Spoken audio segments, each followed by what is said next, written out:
Ready? 1 second. It's a recording. It's recording.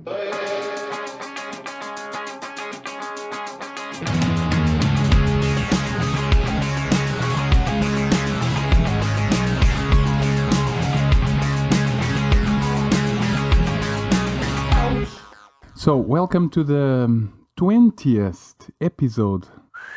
If I could whistle, I would. How many did you think there would be when you first started UFE? Yeah, I thought we were going to get to the thousands one day. We're going to live forever. Good God, yeah. Before we start, I have to let you know that we managed to make Jim escape from wherever he came from.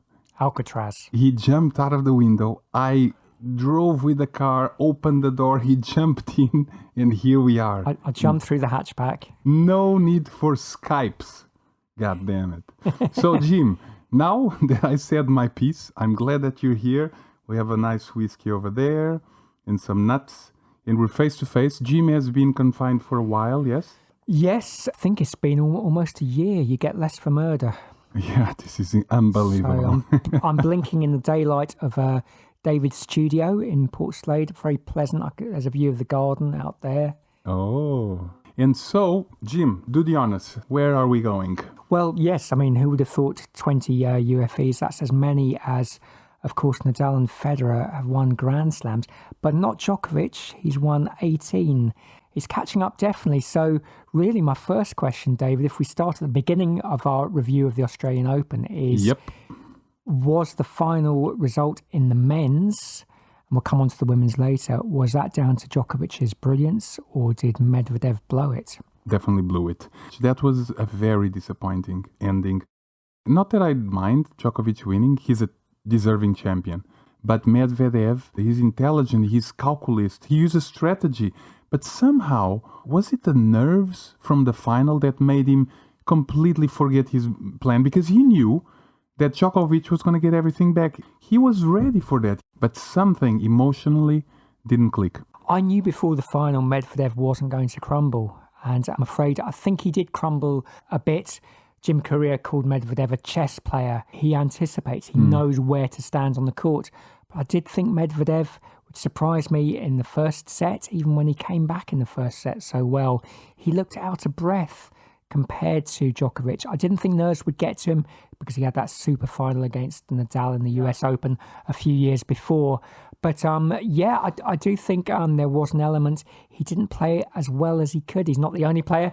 Tsitsipas against Medvedev, I thought, was made to look not a great player at times by Medvedev himself. Incredible. But it was disappointing, wasn't it? We thought if Medvedev lost, it wouldn't be like that. Not like that, and never the way that it happened. And he got angry, and he was talking to his coach and complaining, and it's difficult to control his emotions all the time on court, and he admitted to that. But having lost patience to be there with, he was rushing, he was trying to win fast, and Medvedev is the opposite. He just stays forever if necessary. And he said it, pre-match interview, he said, I am ready for 5 hours if necessary. Well, the speeches might have gone on 5 hours, but the match certainly didn't. And so, yeah, Medvedev was ready. We know how brilliant Djokovic is. He played brilliantly. I thought Nadal would win the championship at one time, and I thought Djokovic's injury was going to put paid to that. Was it a genuine injury? Was it a great comeback? Seemed genuine. He had the same injury like most other players, and there was lots of abdominal injuries tears, and yes. pull-outs. Maybe, if we want to give credit to Djokovic, the others gave up. He went further than everybody else, won that match and recovered until the final. Well, we might find out because I think cameras were following Djokovic behind the scenes for a fly-on-the-wall documentary. They'll obviously want to massage the footage, but maybe we'll get more clues there. And I did read today that I think after every day Djokovic had a COVID test in preparation for going home. He was that prepared for defeat after every day of training or non-training or playing, just in case he had to fly home, which isn't kind of behaviour of someone expecting to win. So maybe find out if it really was he overcame it. It's a great comeback because against Taylor Fritz, he really wasn't in it for those sets 3 and 4. Some fantastic play, some great serving. But how many times have we been here before, David, when you've been saying to me, and I've been agreeing a lot of the time, yeah, these young guns, one of these young guns, whoever is the young gun in form that month, they're ready to take over. The big three, they are going to be overtaken. Will that happen? Rooting through the postman's post bag, Leon Stafford has written into us and said it was disappointing Medvedev crumbled in the final, but I do think he will overtake Djokovic very soon. He will. Will that happen? How will that happen? Well, Medvedev, when he faces Djokovic again, he needs to be in the right frame of mind. That's all he needs. He has all the weapons. He can beat Djokovic. On hard courts, he can beat Djokovic. Hard on courts, grass, clay? I believe so. I don't know about the clay, but definitely on hard courts. But we always come back to the same saying that we tell each other, which is, yes, Medvedev beat Djokovic just a few weeks ago in the ATP Cup, but it's not a Grand Slam and it's not best of 5. It's always the same story. These tournaments, the ATP Super 8 tournaments and below, they're like wrestling compared to boxing, aren't they? Yeah. Djokovic times it so well with his coaching team. There are so many similarities, I think, between Djokovic and Medvedev. They both look at their coaching team more than Federer and Nadal. And if things are going badly, you get the impression that they're blaming them and saying, why did you tell me to wake up and go and play this tennis match today? They do. And they both collect points. They're both, contrasting in terms of slow play and fast play. But let's have some positives for Medvedev. He hadn't got past the third round of the Australian before this tournament, so he's done very well. Another great winning streak. And hey, his speeches at the end of a tournament, like Djokovic's, are excellent. Fantastic. It was great joking from both of them, and it's lovely to hear an anecdote that if I'm world number 4 or world number 600, Novak Djokovic would treat me the same, even though Medvedev got Novak-cinated in the final, if you excuse the pun I've just thought of. Yes, this is also part of the way Medvedev accepts defeat and the way Djokovic accepts defeat. Yes, a very dignified speech at the end. It was a friendliness you don't see often between the ladies, although with their closing speeches, they were very nice to witness in the final to Jennifer Brady and Naomi Oz'aka as well. And what about Oz'aka? Well, yeah, I'm glad you asked that. Again, with the women's final, maybe a bit disappointing as well. Brady had her moments and was very good, but Oz'aka, she can just flick the switch, can't she, during a rally? She has that quality of hitting a winner you can't see coming when you're watching on TV. Just like that. You think, okay, that's a good shot from Brady. She's just going to try and get the ball back. Oh, I didn't see that angle. Where did that come from? And okay, it's a fluke, but then she'll do it again 3 shots later. So I think she is the world number 1, just as Novak Djokovic is the world number 1. So we probably got our right winners. I think she should be the world number 1, and yes. I don't think she is. Disappointing final for the ladies too? I was pleasantly surprised with Brady in a way because I liked her spirit. She was never negative on herself. She was fighting and she believed until the last moment. She didn't give the match away. She did better than Medvedev, I think. She did better than Medvedev. But I was disappointed that in a way we have another new Grand Slam finalist. And I'm looking for those rivalries. Here we go again. It's so strange, isn't it? Because in the men's game, we want a new finalist and a new winner. But in the women's, we kind of see a new finalist as a sign that there's not that strength and depth. So we want our cake and eat it too. But I do know what you mean. Yeah, I do agree. Yeah, but of course, having said that, Brady deserved it. She played out of her mind and I was very surprised. But Oz'aka is growing on me. I don't really found her personality very attractive, but she's intelligent, she's calm, and she has every weapon that the tennis player needs to win a Grand Slam. Not all the weapons in the world, but her weapons are weapons of mass destruction. Well, I agree. I think she has so many big weapons. She reminds me of Serena Williams so much. I think her build is even becoming more Serena-like, muscular. But she's got a fantastic serve. She can thump it down the tee. She can send it out wide.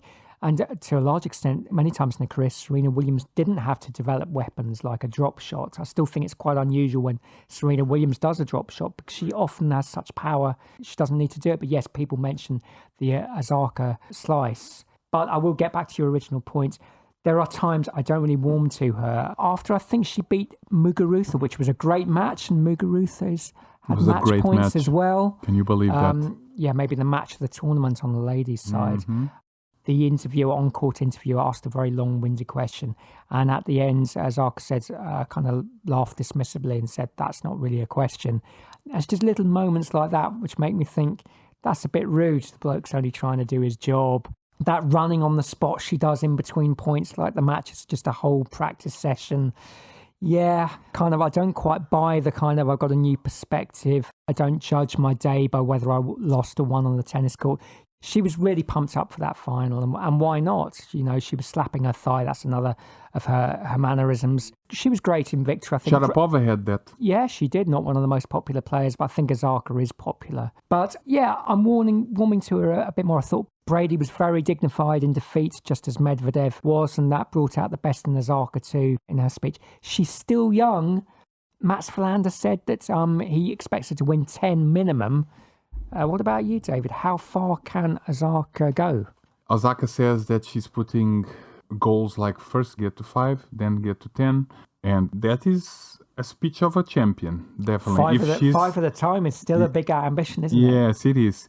She's won 4 now, hasn't she? Yeah, 4. If I were to guess, if she plays like this, she can even overtake the 24 Grand Slams. The big imponderable, though, is the French Open. I think she's had the best of the third round in the French Open. Even if she doesn't... And Wimbledon best in the third round. And it's the same with so many players like Dominic Chaim, Andre Medvedev. Can they play on all surfaces? Because someone like Djokovic, Federer, Nadal, they're like a good domestic cleaning fluid. They're good on all surfaces. Anything, all purpose. Can Oz'aka, Medvedev and the others be like a good domestic cleaning product? Medvedev is definitely going to improve on the grass. The clay is going to take some time. He said in an interview that he would consider a good year if he won the first round of the French Open. Yes, I can understand that. So you think he's got a better chance on grass? Maybe, yes. But you make a fair point there. Even so, even if she won only the Australian and the US, she's so young that she has time to get there. But I think she has to win a few Wimbledons at least. For Medvedev, I think he could definitely make a lot of success, even if he never wins the French Open. But it's funny because Medvedev has a defensive style. He's back in the court defending. Why is he not good at clay? I don't understand. He's surprisingly good at the nets, but he's not particularly good at the nets. You'd think, clay would favour him. He's a kind of street fighter. I mean, another surprising thing is his record coming from 2 sets down. I don't think he's ever done that, has he? Never. He's come from 2 sets down to get to 2 sets all, but he still lost the match against Nadal. And that's a surprising thing because... Very. Yeah. 5 setters lost, and then finally he wins one. All because of himself. He was angry. His coach there was had a great prior moment. engagement. Medvedev explained it very well, and I believe it. The coach left. He immediately stopped directing anger outside, and he looked within himself. And from there, he changed the whole match, and he won the last set 6-love. Maybe that's the key with people like Djokovic, Murray, and Medvedev. That the coaches should just leave, and so they have to figure things out for themselves. Some players like Federer seem to be kind of self-managed in a way. Figuring it out for yourself is something football coaches emphasise. They want their team to think for themselves. Yeah. They can't be, next to them on the court or on the football pitch.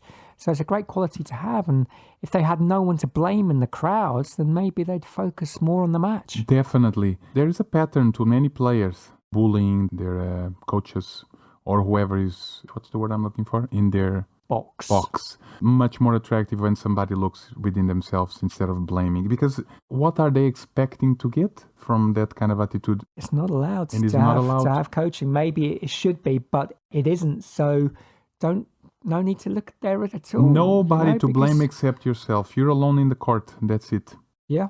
But that's what happens. They do. And in Medvedev's case, in that moment, it worked out. I think coaches should do that more. They're just been used as punch bags. I did feel a bit sorry for Medvedev's coaching team. They probably need counselling after each day. But he was very nice about them at the end. They always are. It looked like they are okay. They're friends for many years, so I'm not worried. Now, let's reset a bit the conversation and go back to the beginning.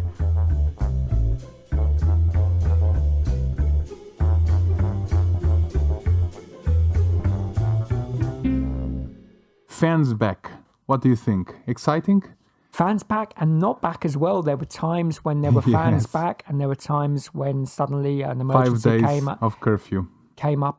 and they weren't back. I personally think I really miss the fans from an unusual point of view.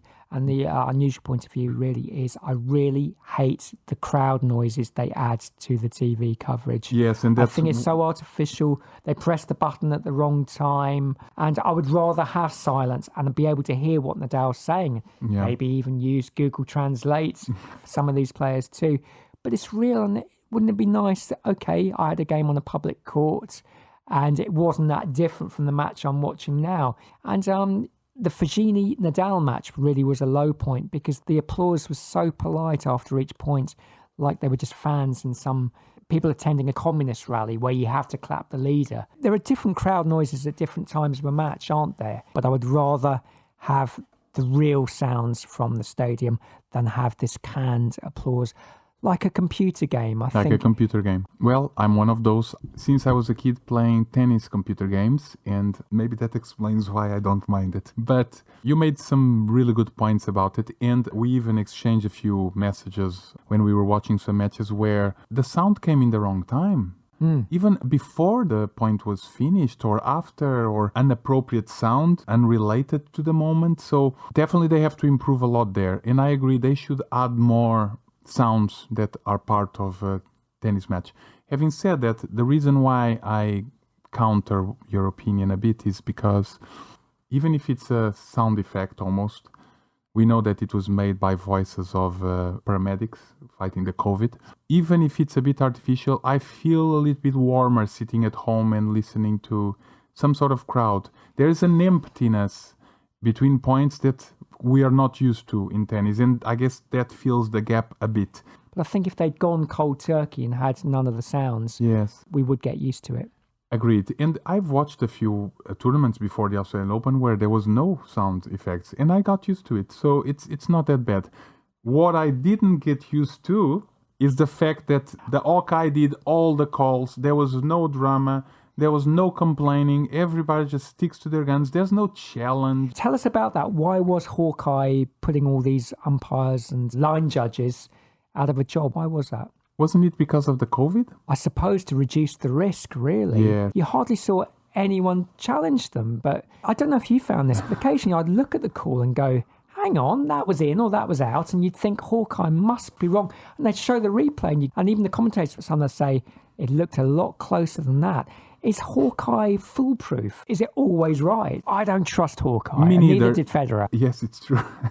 There's a funny thing about this Hawkeye. Not only it removes human side to the match, it removes warmth, it removes drama. It also creates this cold environment where it almost, again, computer game, it looks like they're just there hitting the balls and there's no...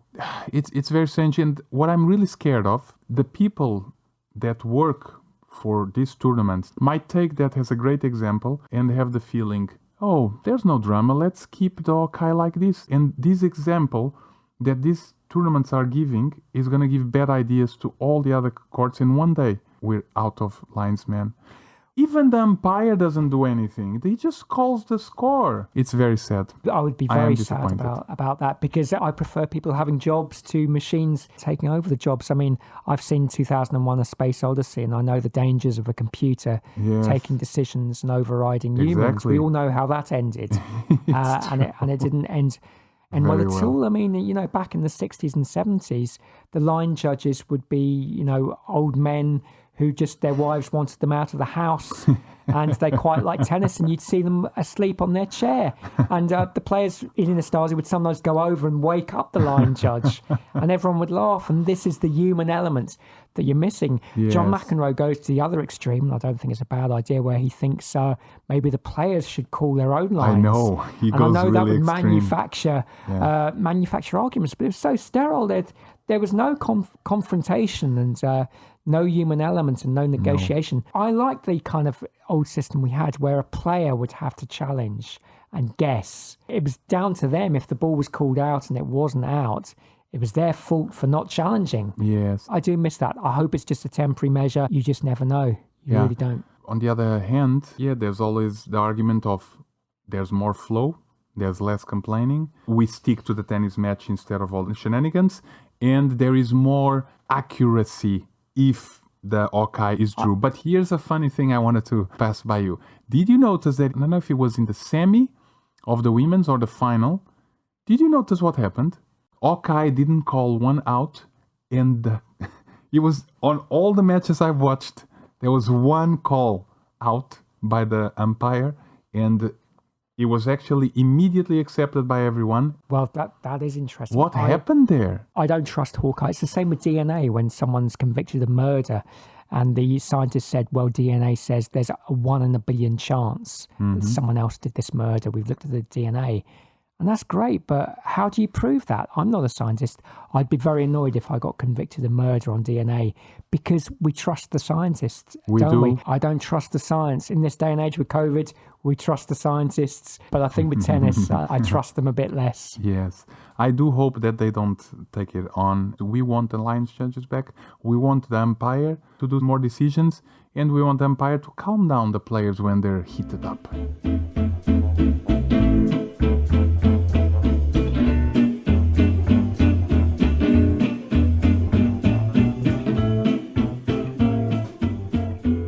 Should the tournaments have gone ahead, do you think? Because there's much debate about whether it should have gone ahead. Here goes another very interesting conversation, which I bounce back to you quickly by asking what happened there with the privileges of some players and others not, some being stuck for 2 weeks and others not. Azarenka clearly suffered from that, because when she got out of quarantine into the tennis court, her electricity was so high that she was running between serves, that she couldn't even control her emotions. Like a dog who'd been cooped up and then suddenly taken for a walk. Not that she's a dog, she's a lovely lady. But to answer your question, I'm very glad that it went through. Maybe it was necessary, all that they've done. I don't know if I would agree with all the choices made, but then who am I to be able to judge the situation, not being in Australia and not really knowing what's going on in there? True, and I don't quite understand what happened. What seemed to happen is if you were on the wrong flight and someone tested positive, then you had to serve quarantine for longer. And some players complained. But then a lot of the elite players seem to be stationed in Adelaide. Maybe they travelled over by private jet rather than a mass flight from certain areas. But players like Djokovic, Nadal and others seem to have more privileges, seem to be allowed out for longer, posing on their balcony. Yes. The conditions and the argument put forward is they've earned their privileges. They seem to have bigger playing entourages with them as well. Then whereas other players had maybe 1 or 2 were allowed. So that didn't seem fair. Unfortunately, it would have been a great gesture, but this isn't human nature. If people like Djokovic had said, we're allowed out for the players in other hotels who've been on the wrong flight are only allowed out for 3 hours a day to practice, we'll only go out for 3 hours a day so we have an even playing field. But in sport, you take any advantage that you can get. They would say, well, we started off at the bottom. We started off playing on the outside courts of Wimbledon, so we've earned this privilege to be on our balcony, that's a good to have point. better gym equipment in there. So it's a kind of, I noticed during the tournament as well, it's strange, the differences. Medvedev seemed to have a lot of matches in the heat of the day. That must have been incredibly tiring for him, whereas other players seem to get all the night matches. Yeah. So there's always this disparity. Do you think these top players have earned the right to get extra privileges? Or should it be more of an even playing field? Brady was one of those that was stuck she was the exception. for 2 weeks. Yeah. And she got to the final. So whoever has the will and the skills and the mindset to win a Grand Slam or get to the final, no matter the obstacles, they will get there. Well said. But having said that, I think there's never going to be a way to balance everyone the same way. There's always going to be people that they made a lot more money to these organizers by being so good at what they do. And it's very difficult because the world is never going to have a perfect balance when it comes Life is unfair, isn't it? Yes. I thought there would be more Bradys. She was the exception. She was under tough quarantine conditions, and yet she did magnificently, reached the final, arguably an easier side of the draw. But I thought more people would have that spirit. They go, we've been cooped up. We've had to play tennis against a mattress, whereas Nadal and Djokovic have been smoking cigars in their jacuzzi. And I thought that would give them the hunger. but it really didn't work out like that. Yeah. And a lot of them went out early. So I am surprised that happened. I thought there'd be more bloody-mindedness amongst the people who were restricted. I like that, bloody-minded.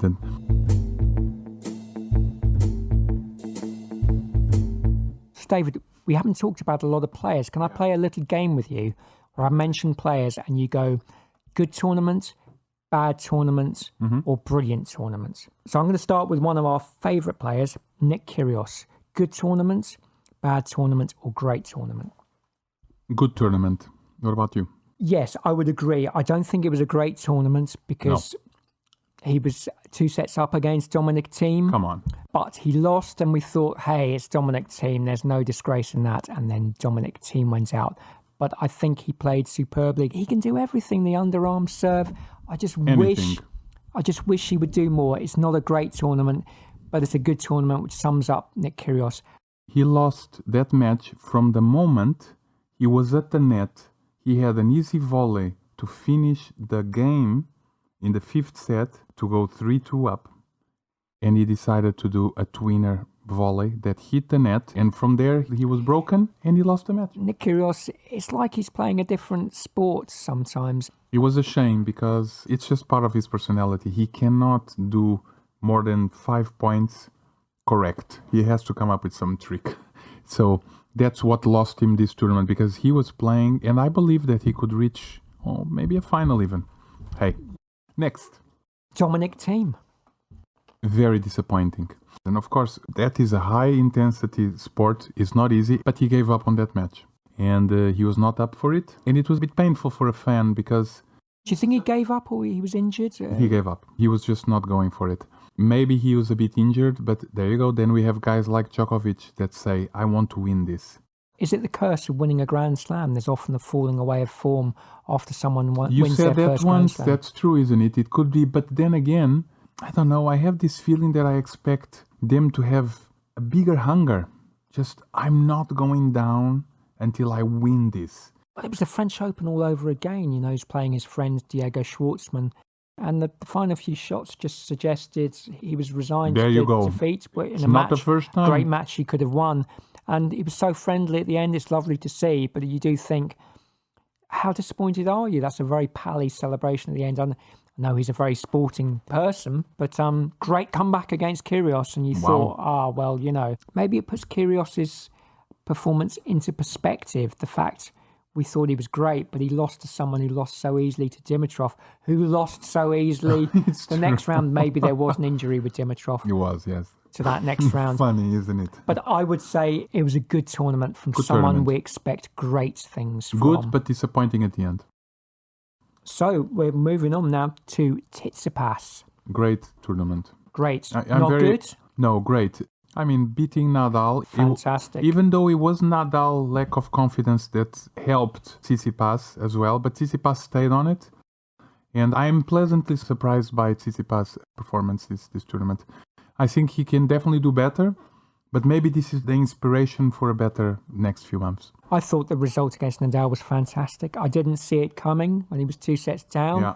Fru McMillan called it perfectly. He said, this reminds me of the Tsitsipas Djokovic French Open semi-final. And I thought, no, he's not going to come back to 2 sets all. And we know what happened in that match anyway. But he did come back and he won it fantastically, but not the great tournament it promised to be. And it's fantastic. He's closed down Nadal, beating him as a real landmark. But the golf with him and Medvedev, his big rival, we're not going to get them together on UFE. Your furniture is too valuable. But that seems to be as wide as ever. Yes. Medvedev doesn't like Tsitsipas. It was obvious on the court. He was constantly bullying him. Did you notice that? For example, when Tsitsipas threw the bottle to the floor, Medvedev was actually complaining to the umpire about that. And I think Medvedev went overboard there. I think that was there a bit is sneaky, but there was It's a a- kind of it's a devilish chemistry. grin on his face when he was doing it. and I as liked well. it. I liked it in He a was way. almost looking at the camera when he was doing it. Yes. It spices up things. It makes it interesting. Definitely some devil there. Right, this is an interesting one. I'm really Okay. interested in your answer to this. Alexander Zverev. Oh, he was playing very well throughout the championships, but suddenly, who did he lose against? He lost to Djokovic. Exactly. Oh, that match. Yeah. don't know, it always feels like he has the match in his hands. Always feels like that. And somehow he just doesn't manage to cross the line. And this happens over and over again. I don't know what's missing. So good, great, bad? I'll give him a good just because he reached Djokovic, and losing to Djokovic is no thing to criticize, to be honest. I'm going to give him in between good and great because I think he pushed Djokovic the closest. I think he was in control for parts of the matches. I don't think he threw it away. Okay, sure, he did some double faults, but I think he is improving on he got nervous in the moments that were important to win. Yeah, I think he proved that he has the game from the front of the court. So why does he collapse all the time? He never reaches it. Well, that's a question for someone like Ivan Lendl, if he can get back with him again. There are less early collapses and less 5-set matches. He'd get dragged into 5-set matches each round, but now he's winning quite cheaply in the early rounds. You got a good point there. He has it all, and he played well. Do you like his basketball clothes? No. Well, Nadal used to wear a sleeveless top. So what about him? What was his tournament? Nadal? Good, bad, or brilliant? Nadal was on fire. Even against Tsitsipas, he was, at a certain point at that match, it looked like Nadal was playing the best he has ever played in history.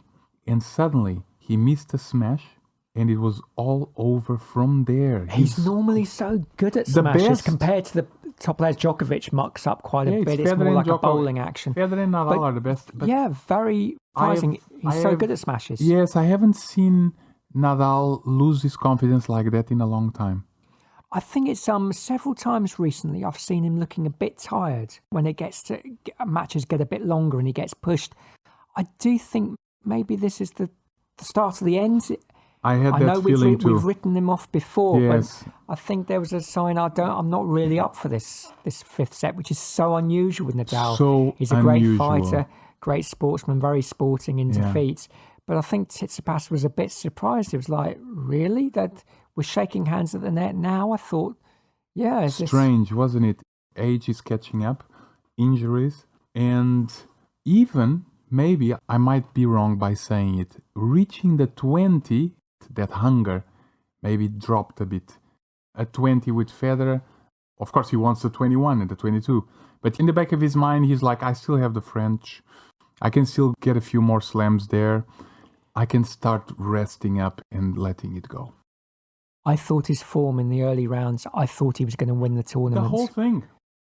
We always mention Nadal, we've got to mention Federer in the same breath. I know he wasn't at the Australian Open, but watching from his castle high up in the clouds, how would you think he would feel about watching the tournament? Do you think it was a good tournament for him? Would he prefer Nadal to win or Djokovic? Or Never Nadal.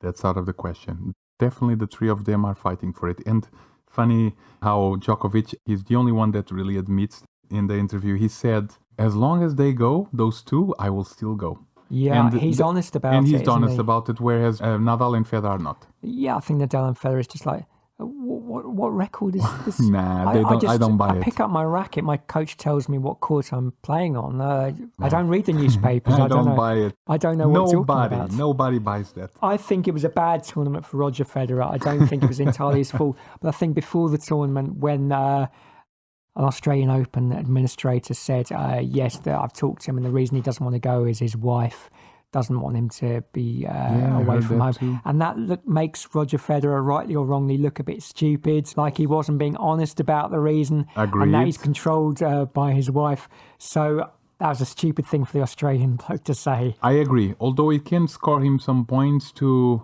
the women's libbers. The wives. Exactly. And let's not forget women too. Simona Halep was definitely playing well, but she faced a Serena Williams, was on the day at her best, and there was nothing Simona Halep could do that day. What about the lady she beat, I believe, in the previous round, your champion Swiatek?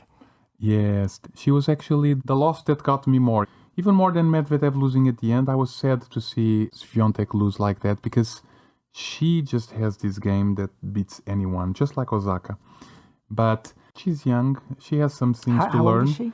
19, I think. That is young. Yeah, 19. And she lost that match. It was not the opponent that won it. She just crumbled. That is frustrating. I wanted her to start dominating the whole world and reach 30 Grand Slams. But she has a little bit of, going back to the drawing board and evolving. Well, what about you? We say Rome wasn't built in a day. Yeah, I'm sure she'll be back. Maybe it was because she wasn't wearing a kind of white Foreign Legion French Open outfit. Maybe that drowns her chances there. Yes.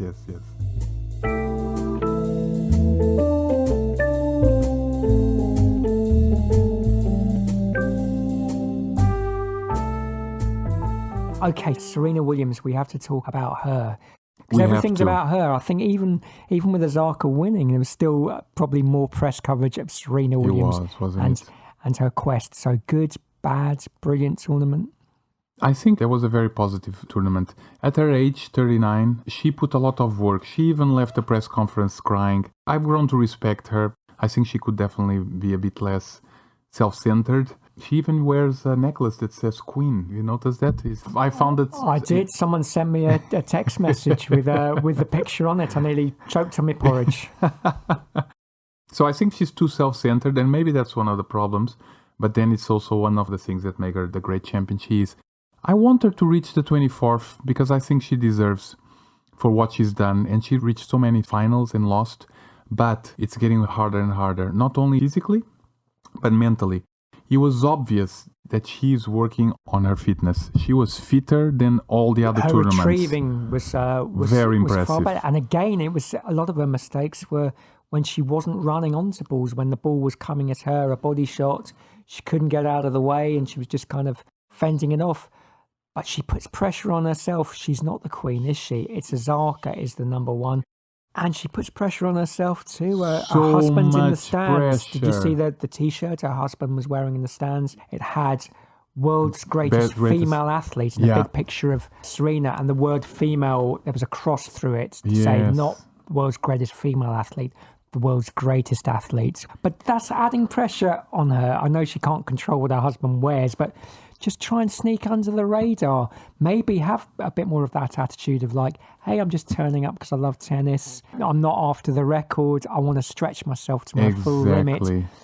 But I think she played fantastically during the tournament. I'm going to say she had a very good tournament. It wasn't quite great, but I mean, beating Simone Halep so easily. Again, like Oz'aka, she can flick the switch. Serena had something different about her this tournament. She was more calm, had more humility in her. She was more...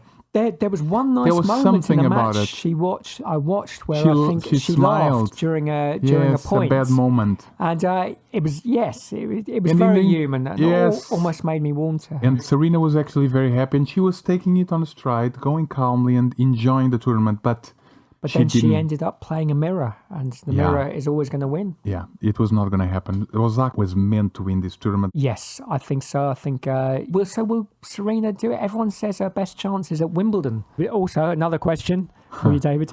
She was tearful at the conference. There was a big wave goodbye. Was that a goodbye, or did she have indigestion?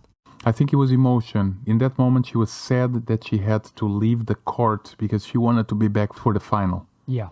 I'm so sorry that she couldn't put her best game out there against Oz'aka. Maybe have a 3-set match.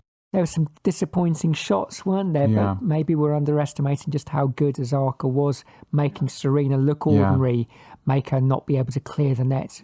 If it was not for this pressure she creates upon herself, she would already be on almost 30. Which is why I think she might equal the 24 away from Wimbledon when she's under the radar more. I just wonder whether people think her last great shout is at Wimbledon, but I wonder if it'll be at the US or the Australian. Maybe you got a point. People are expecting her less, and those hard courts to be a bit more forgiving kind of on those limbs. That's true, although I think it's at the Wimbledon that she's going to make it. I think that's her chance. Well, the big advantage is there's probably less obvious candidates to win Wimbledon. True. Yeah, we'll see. There's quite a few one-time winners in the field of Wimbledon.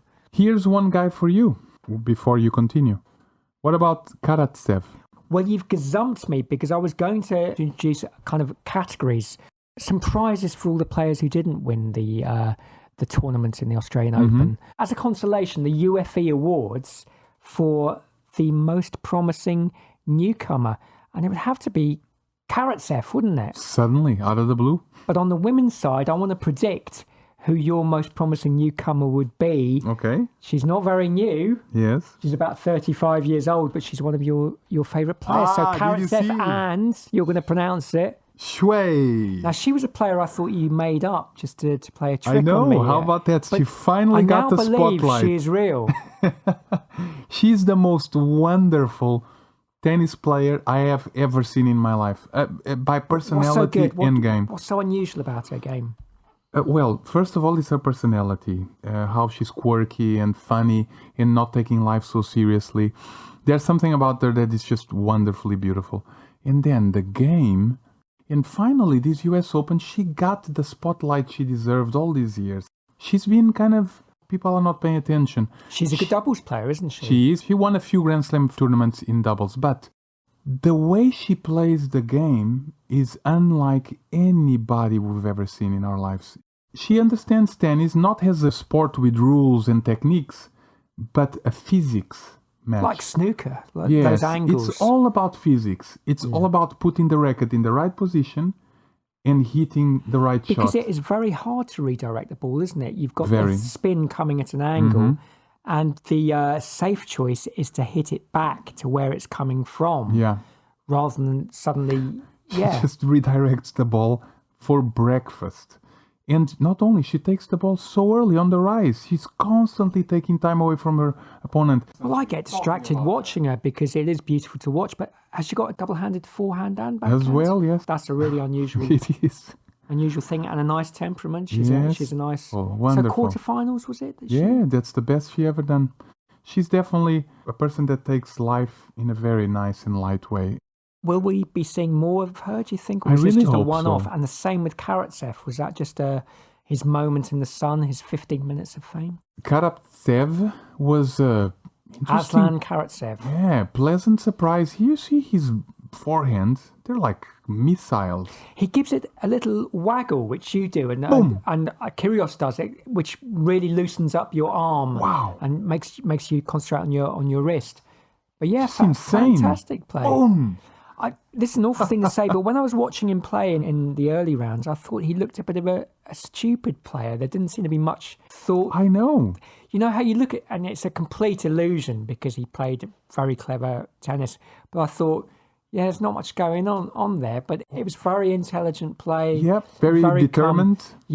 Chose his moments very well to pull the trigger during rallies too. So fantastic. But I will say, and I don't know if you disagree, I'm not expecting him to win any Grand Slams or semi-finals. Or I agree with quarterfinals. that. I think he'd do well that to statement. stay in the top 50. He's a bit old and he has to prove himself a bit more. The end of the ATP Cup, when Russia won it, Medvedev had a speech at the end. Yes. And he said, that guy over there behind us, Karatsev, Karatsev. he was our secret weapon. Yes. Yeah, he was Not our so secret secret weapon. now, though, is Nobody he? knew the guy. There's no secrets Not anymore. so secret. People will be out to beat him. I liked him. Great tournament. What an achievement to say that you can reach the semi-final of a That Grand was Slam. great. So what do you think was the most exciting match you watched? Maybe not the highest quality, that's a difference. What got you on the edge of your seat? The most exciting match was... Shall I name a few to prompt you? Definitely. Go All for right, it. I'm going to choose Kyrgios Umber. I was working from home while watching it, so I could only watch at the major moments. Yes. But I didn't get a lot of work done. Really, Well done. It really tore me away from my work. I think also Oz'aka, her match with Muguruza, always exciting to see someone match points down. Definitely on the top. So that was a fantastic one. I think Tsitsipas Nadal was also Very good. But there was something free there match. that was missing. Evans Norrie was another one of those late night Oh. matches, but it meant the world to them. I liked Nori. Evans had such a good build up to the tournament. He won a tournament, and that pressure didn't count in his favour. He was beaten by his friend, a fellow Brit. So any of those appeal to you, or maybe you'll choose another one. Yeah, I liked all the ones that you said. The most exciting, it's interesting because not a lot of matches were very, very exciting this tournament. I don't know what happened. And that's why I don't remember a lot and I watched so many. But I would say maybe Muguruza versus Oz'aka. Oz'aka. That might have been the best. She was very lucky to get out of that match. Full credit to her. I like Muguruza. That was probably the best match. I think Sabalenka versus Williams was also very exciting because there were two monsters with loud grunts. So muscular. And really, they show their presence. Least exciting match? Most disappointing match. Maybe the final? Definitely there. Yeah. The Djokovic-Medvedev or Tim versus Dimitrov. I have that as winning the most surprising result award. I was very surprised. I found out by accident. On the ladies' side, maybe the equivalent, though it was a closer match, was Ash Barty, the Australian favourite and world number one. Should she be the world number one? Good but point. That was a surprise result, and an injury timeout maybe made the difference. Unbelievable. What is up with these guys, man? Through her rhythm, Ash Barty playing very well. What is then it her with opponent, this? I'm not even going to say her name because I was disappointed by her actions. Plus, I can't remember her name. But Ash Barty's still world number one, and shit. That's her only tournament she's played in a year. Yes, the very results strange. have been frozen. What about most missed player? Who did you most miss who wasn't there at the tournament? That's very easy, isn't it? For us fans, it's Federer. Federer. Definitely. Yeah, I think it would. Who else could it be? I think it would have to be. I mean, I did think you might say Andy Murray. Slightly I have a question for you about Andy Murray. Slightly miffed. I would also include Del Potro. I know he hasn't been there for a few tournaments. But there aren't many missing medical bulletins. What's happening? He hasn't retired, has he? I don't think he has. It's strange, isn't it? What the I'm hell sure I is would have going heard on? on my Google alerts, so I miss him.